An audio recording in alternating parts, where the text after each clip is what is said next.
Notre deuxième partie, donc je continue un peu pour parler toujours de culture. Alors, je ne suis pas coréenne, donc pour moi, c'est un peu difficile de donner des conseils en Corée, et je ne suis pas étudiante, mais peut-être qu'il faut, avant d'aller en Corée, il faut apprendre un peu le coréen, et il faut connaître un peu la culture coréenne pour pouvoir, alors, peut-être les étrangers vont avoir des problèmes aussi avec la langue, mais peut-être aussi avec la cuisine. Vous savez que, alors, la cuisine coréenne est très très bonne, mais ce n'est pas facile pour tous les étrangers de manger du riz, hein, pap, tous les jours, tous les jours, tous les jours, de manger du kimchi, de manger du doenjang jjigae. Peut-être pour les étrangers, ça va être un peu difficile. Mais en Corée, vous pouvez aller au CU, vous pouvez aller au supermarché pour vous acheter des choses. Maintenant, il y a des boulangeries, donc pour la cuisine, ça va, c'est possible de manger une cuisine aussi internationale. D'accord? Mais j'attends vos conseils pour voir ce que vous conseillez aux étudiants étrangers. Voilà. Alors on va reprendre, s'il vous plaît, rapidement. On va réécouter notre texte. OK? Et on va faire des exercices. On écoute. Leçon 3. Mon copain vient de Chine. Et maintenant, notre émission Tous copains, tous différents. Aujourd'hui, Mathilde, étudiante en master d'économie à Paris 10, nous parle de son ami chinois, Di. Bonjour Mathilde. Alors, votre ami Di, vous le connaissez depuis longtemps? Depuis 2 ans. Quand il est arrivé, il ne parlait pas très bien français. Nous avons fait connaissance à la cafétéria de l'université. Il voulait un thé vert, mais il ne savait pas bien expliquer. Alors, je l'ai aidé. Ensuite, nous sommes devenus amis. C'était difficile pour lui la première année? Oui, un peu. Il était très stressé, mais il a réussi tous ses examens. Il vient d'où, votre ami Di?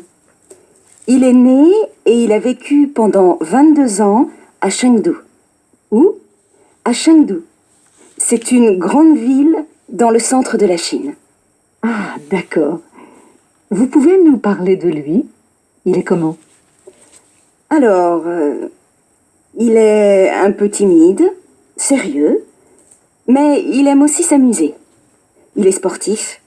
Il joue au foot le dimanche matin. En plus, c'est un bon musicien. Il joue de la guitare. Moi, je joue du violon. On joue ensemble dans l'orchestre de l'université. Merci Mathilde. La semaine prochaine, Charles va nous parler de son amie brésilienne, Ella. Page 18, exercice 1. Écoutez et dites si c'est vrai, faux ou on ne sait pas. Donc ici, bien sûr, vous avez le livre. Donc vous pouvez regarder dans le livre. Dans le livre, vous avez bien sûr votre... D'accord? Ici, vous avez les corrigés et vous avez aussi les textes. Vous avez les dialogues. Donc bien sûr, je vous conseille de regarder le texte pour comprendre. On écoute. Bonjour, je suis égyptien et je vis en France depuis plus de 10 ans. Donc ici, vous voyez, donc je vis en France depuis plus de 10 ans. Donc, il habite en France depuis exactement 10 ans? Non. Faux, depuis plus de 10 ans. Je suis né à Alexandrie et je suis venu ici pour terminer mes études. Maintenant, je suis architecte. Alors, c'est vrai, on ne sait pas. Il ne dit pas, j'ai fait des études d'architecture, mais pour être architecte, je pense qu'il faut avoir étudié l'architecture. Si vous n'avez pas étudié l'architecture, ça sera difficile, à mon avis. Quand je suis arrivé, c'était difficile. Je ne parlais pas très bien français. C'était difficile surtout pour la phonétique. Par chance, Alors, vous comprenez, comme nous l'avons expliqué avant, le problème, c'est quand vous arrivez dans un pays étranger, le problème, c'est la langue. Et pour lui, particulièrement, c'était la phonétique. Alors peut-être pour comprendre et aussi pour parler français. J'ai rencontré tout de suite des gens très sympas. Alors attention, c'est quelqu'un de très sympa. Alors l'homme est quelqu'un de très sympa, on ne sait pas. Ils m'ont beaucoup aidé.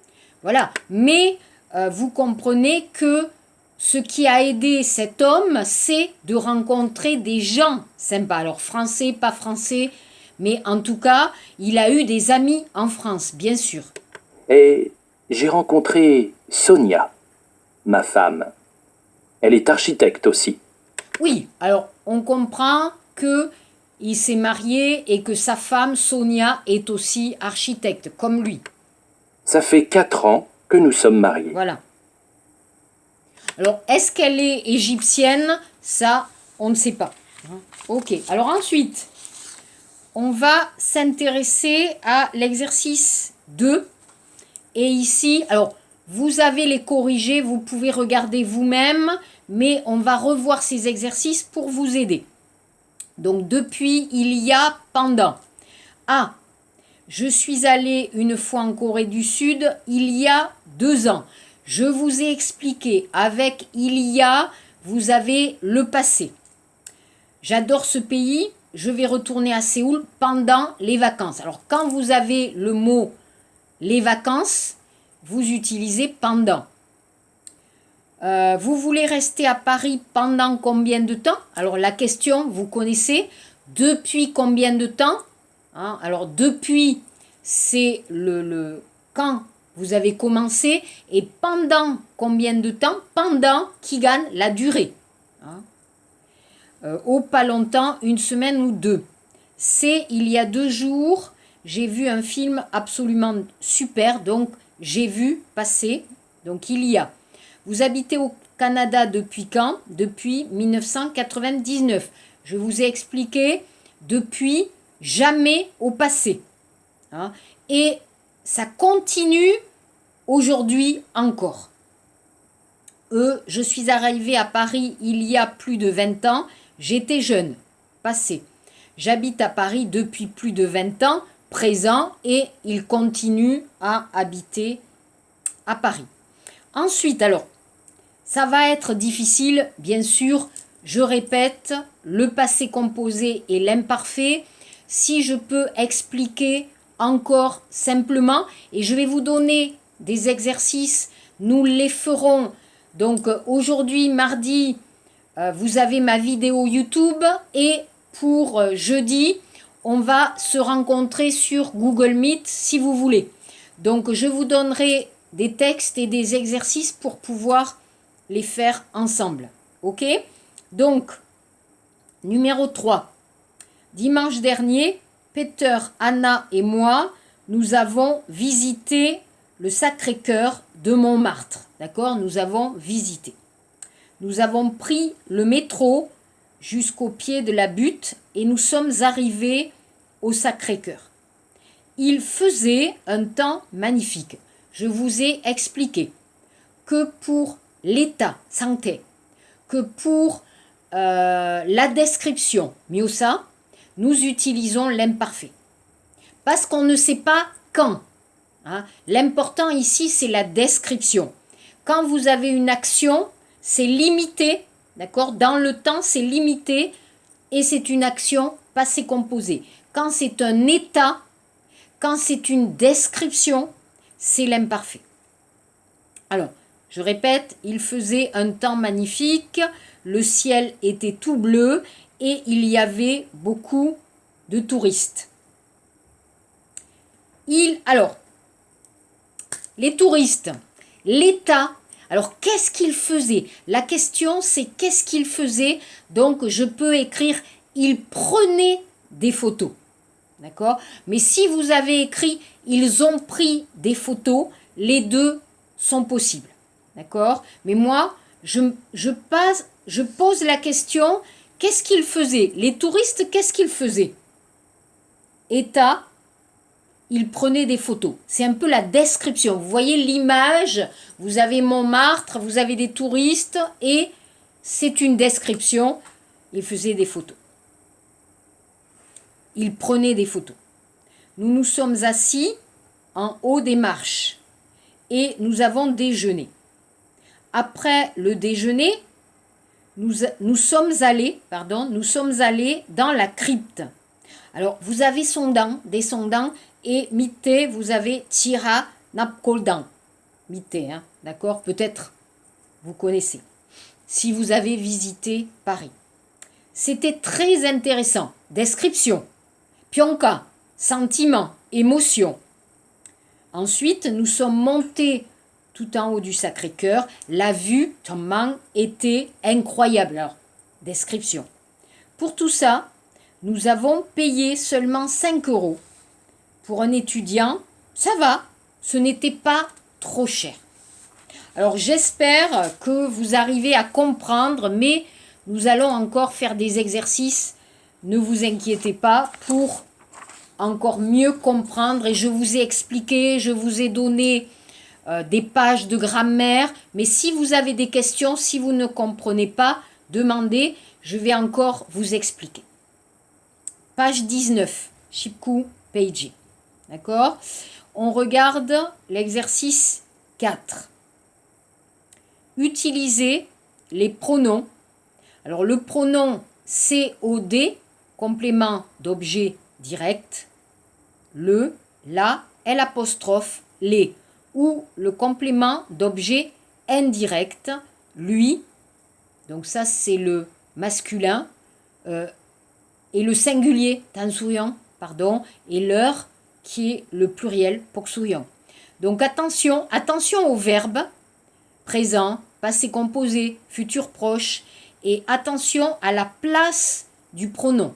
Demyongsa et wichi. Donc attention. Exemple. Tu as vu le dernier film de Lee Chang-dong, hein? Oui, je l'ai vu hier soir avec Jessica. Donc tu as vu le dernier film direct, hein, complément d'objet direct. Donc l'apostrophe, c'est-à-dire le film. Tu as téléphoné à tes parents, tu as téléphoné à... Non, je vais leur téléphoner. Alors attention, vous avez le futur proche, kunjom mire. Le pronom leur, vous voyez, vous avez le verbe aller, vous avez le verbe à l'infinitif, le pronom est au milieu. N'oubliez pas. Ah, tu as vu ton frère ce matin? Non, je vais le voir demain matin. Alors n'oubliez pas le temps, shigane pyoyon, demain matin. Donc ça c'est un futur proche. Je vais le voir. B, vous avez fait votre exercice? Oui, bien sûr, nous l'avons fait.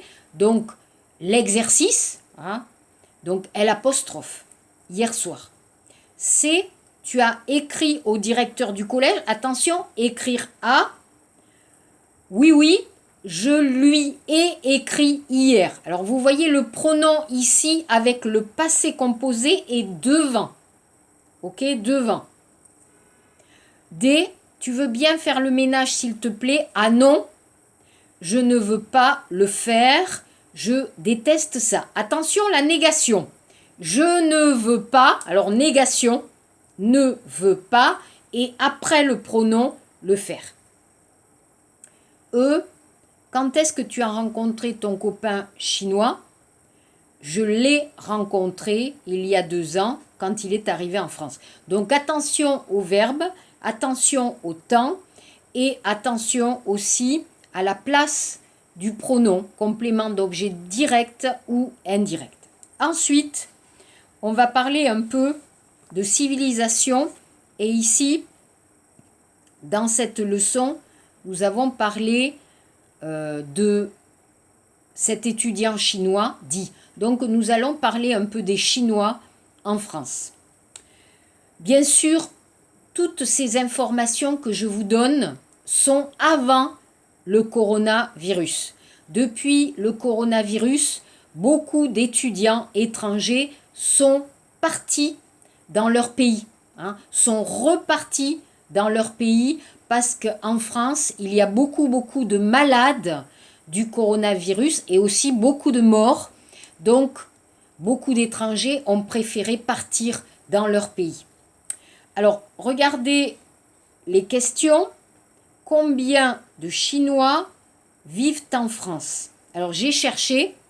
En France, ils sont 600 000. Alors, vous regardez mon cours, hein, Kanye Jario, et vous allez voir donc les chiffres.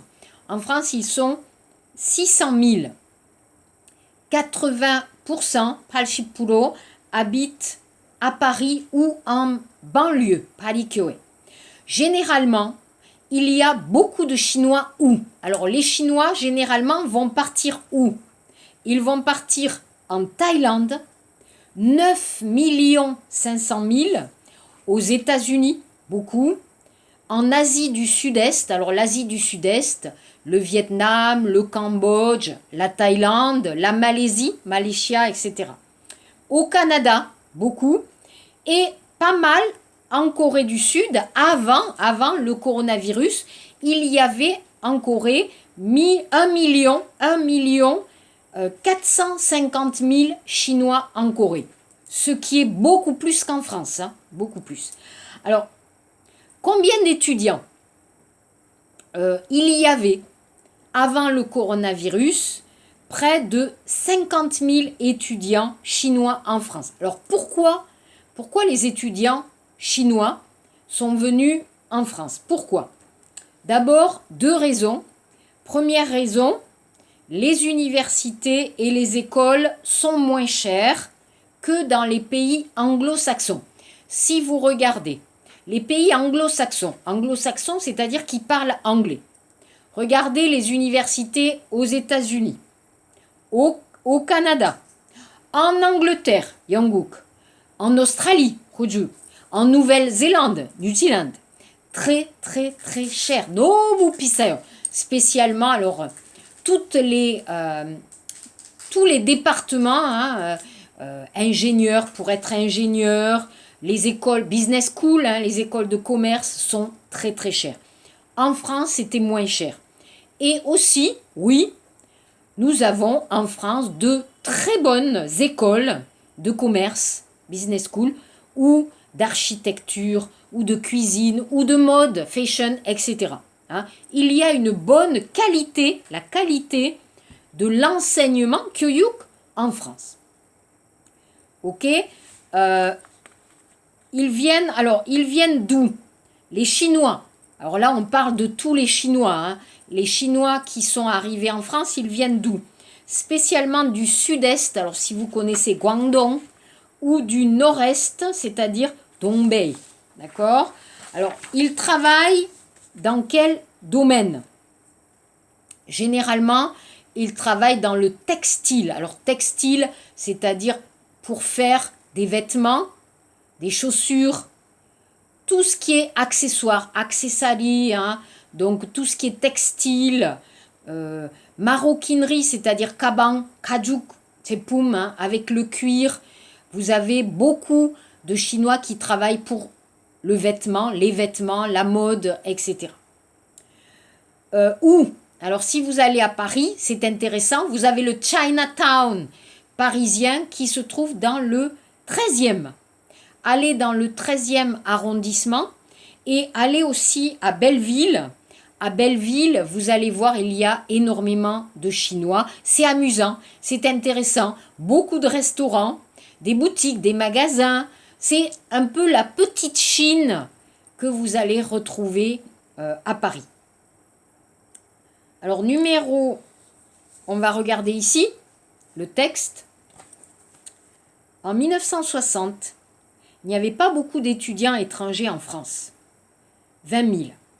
En 1998, ils étaient 152 000. Et ils sont environ 270 000 aujourd'hui. Cela représente 12% de l'ensemble de tous les étudiants. 44% des étudiants étrangers viennent du continent africain. 24% d'Asie, 23% d'Europe et seulement 8% d'Amérique. C'est vrai, il n'y a pas beaucoup d'étudiants américains en France. Alors, à cause de la langue, culturellement, la cuisine, je ne sais pas. Alors, les Américains viennent en France pour le tourisme, mais ne viennent pas en France pour les études. Ils préfèrent peut-être rester aux États-Unis. Oui, c'est vrai. La première nationalité représentée, les étudiants marocains, Moloko Salam, puis les Chinois et les Algériens, Algéria Salam. Plus d'un tiers des étudiants étrangers étudient à Paris ou dans la région parisienne. Mais bien sûr, tout ce que je vous explique maintenant, c'était avant le coronavirus et avant d'autres problèmes en France. Donc je vous explique pourquoi cette situation a changé. Pourquoi? Peut-être vous êtes allé en France, peut-être vous êtes allé à Paris, et peut-être vous pouvez voir que la ville de Paris est devenue assez dangereuse. À Paris, il y a beaucoup de vols d'argent, de téléphone, vol de votre caméra, vol de votre sac, etc. Même à l'université. Donc beaucoup de vols dangereux. Pas de sécurité. Pongnyok, vous avez beaucoup de violence aussi dans la rue et vous avez eu aussi le problème du terrorisme, terreau. Donc aujourd'hui, quelques étrangers et beaucoup d'étrangers ont peur de venir en France et ont peur de venir à Paris. Aussi, quelque chose a changé depuis 2019. Depuis 2019, les études pour les étudiants non européens sont plus chères qu'avant. Alors par exemple, vous n'êtes pas européen, vous ne venez pas de France, vous ne venez pas d'Europe. Donc, regardez, c'est beaucoup plus cher. Donc par exemple, si vous voulez commencer en licence, c'est-à-dire les 3 ans, c'est 2770 €, c'est-à-dire 300 manon pour un an, ilnion. Bon, peut-être pour les Coréens, c'est pas très cher. Parce que si vous allez en Corée, si vous allez à Séoul, si vous allez à Hirwade ou Yonsede, c'est très très cher. Mais c'est plus cher qu'avant. Si vous voulez aller en master ou doctorat, Soksa, Paksa, c'est 400 manon. Avant, ce n'était pas cher. Avant, c'était quoi? 180 €, 20 manon, 40 manon pour un an, c'était vraiment pas cher, pas cher. Donc, il y avait beaucoup d'étudiants d'Afrique, d'Asie, beaucoup. Aujourd'hui, c'est beaucoup plus cher. Donc, bien sûr, moins d'étudiants étrangers veulent venir en France. Et aussi, depuis que nous avons le coronavirus, c'est-à-dire depuis l'hiver 2020, depuis cette année, il y a beaucoup de problèmes et les étudiants ne veulent pas venir en France, ce qui est normal. Alors, je vais parler un peu, si vous voulez un jour aller en France, quels sont les avantages et quels sont les inconvénients d'aller étudier à Paris ou d'aller étudier en province. Alors, à Paris, les avantages, la vie culturelle. Tout. À Paris, il y a tout. Les plus grands musées. Vous avez l'opéra, vous avez le théâtre, vous avez la danse, musique classique, rock, pop, etc. Et pas très très cher pour les étudiants. Il y a beaucoup de réductions. Haline. Donc, c'est vraiment super pour la culture. On dit que Paris est un musée. Aller dans la rue, aller dans les musées, c'est magnifique. Vraiment. Le musée du Louvre, c'est extraordinaire. Voilà. Donc, la culture en France, à Paris, c'est magnifique. Et aussi, vous avez beaucoup beaucoup d'écoles, beaucoup de cours, beaucoup de départements, beaucoup d'universités. Je vous ai dit qu'il y en a 14, mais vous avez aussi beaucoup d'écoles. Par exemple, si vous aimez le cinéma, vous avez une école de cinéma. Si vous aimez le théâtre, si vous aimez la mode, si vous aimez la cuisine, la pâtisserie, les gâteaux, etc., le parfum, vous avez beaucoup d'écoles à Paris. Intéressant pour l'éducation. Mais les inconvénients, le stress, la pollution, oyom, kongi oyom, dangereux, le logement, pas de studio ou très très très cher. La vie est chère. Trouver un studio, manger, hein, c'est très très très cher. La vie à Paris est très chère. La province, les avantages. Alors moi, je suis vraiment quelqu'un de province. Je viens de Bordeaux. Donc les avantages, c'est calme, c'est moins cher et c'est facile de rencontrer des personnes, de parler avec des personnes. Spécialement si vous allez à Toulouse. Je vous conseille Montpellier, Toulouse, Aix-en-Provence. D'abord, c'est très joli, il fait très beau et c'est beaucoup plus facile de parler avec les professeurs, avec les autres étudiants. La vie est vraiment simple et moins chère. Inconvénient, moins de culture, mais il y a de la culture. Hein. Le problème, c'est les transports. Le train, le bus, tout ça, c'est pas très très pratique. Donc, bien sûr, pour vous, hein, ça peut être un peu difficile de voyager si c'est loin, votre université, votre studio ou qui tout ça, ça peut être loin. Donc, c'est pas très pratique. Voilà. Donc ici, je vous ai expliqué un peu la civilisation et les avantages d'aller étudier en France. Hein. Alors j'espère que nous pourrons retrouver la liberté en 2021, l'année prochaine, pour pouvoir recommencer à voyager, recommencer à partir. Il est important pour vous de voir un peu des textes. Donc alors jeudi, je vous ai dit, c'est Google Meet, donc on va voir ce texte. D'accord? Ça va les études, je vous donne ça et on va en parler pendant la classe. Je vais vous donner aussi des exercices. On fera les exercices pendant la classe de jeudi, s'il vous plaît. Alors merci beaucoup. On se voit sur Google Meet, donc jeudi, le groupe 1 et le groupe 2. Merci beaucoup de m'avoir écouté. À très bientôt. Au revoir.